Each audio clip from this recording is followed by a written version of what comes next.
In the heart of the Azure Empire, where towering mountains kiss the sky and rivers glimmered like molten silver, betrayal brewed like a slow-burning fire. The War Council convened in the Grand Chamber of the Imperial Palace, their faces grim under the weight of an impossible mission. At the head of the table stood Lord Jian, a man whose sharp mind was as much a weapon as the blade at his side. His younger sister, Lianhua, leaned against the far wall, her expression unreadable.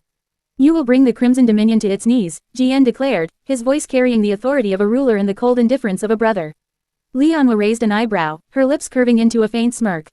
"And how exactly do you expect me to do that?" she asked, though the answer was already clear. Jian's gaze met hers, unyielding. "Kale, their general, is the linchpin of their empire. Seduce him, gain his trust, and deliver us their secrets." The room fell silent. Lianhua's smirk faded, replaced by a flicker of doubt. "And if I fail?" "Failure is not an option," Jian said simply, his tone as cold as the winter wind. Her heart hardened. She had always been a pawn in Jian's grand schemes, but this time, the stakes were higher. A single misstep would mean her death, or worse. Meanwhile at the Crimson Dominion's camp. The Crimson Dominion's military camp sprawled across a dense forest, its boundaries marked by a sea of tense and roaring fires. Soldiers moved with precision, their armor glinting under the pale moonlight. At the center of the camp, General Kale sat by the fire, sharpening his blade.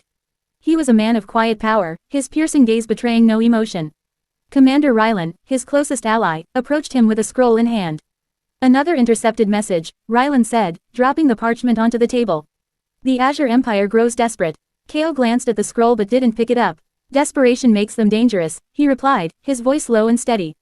"What does it say?" "Rumors of a spy, a woman, skilled in deception. They're moving against us." Kale chuckled, the sound devoid of humor. "Let them try. I've yet to meet an enemy who can outplay me." Lianhua arrived at the Crimson Dominion's camp disguised as a wandering healer. Her plain robes and humble demeanor masked the sharp mind and deadly skills beneath. The guards at the entrance stopped her, their eyes filled with suspicion. "State your business," one of them barked. Lianhua bowed her head, feigning nervousness. I am but a healer, offering aid to those wounded in battle."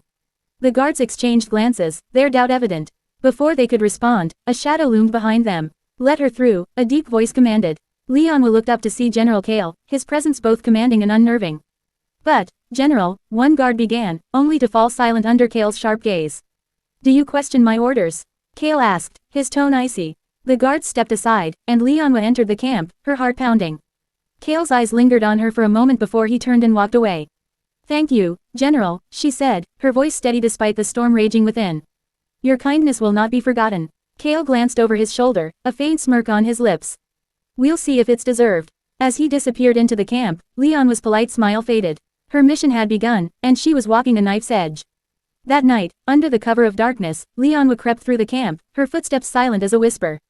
Her target was the general's tent, where the Dominion's battle plans were rumored to be kept. But as she reached for the tent's entrance, a voice stopped her cold. "You're quite bold for a healer." She spun around, her heart leaping. Into her throat, Kale stood in the shadows, his arms crossed and a faint smirk on his face. "What are you doing here?" he asked, his tone calm but laced with danger. Lianhua forced a laugh, her mind racing. "I must have taken a wrong turn. This camp is larger than I expected."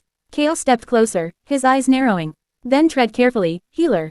This is no place for the lost." Before she could respond, he disappeared into the night, leaving her shaken. He knew something, and worse, he knew her name.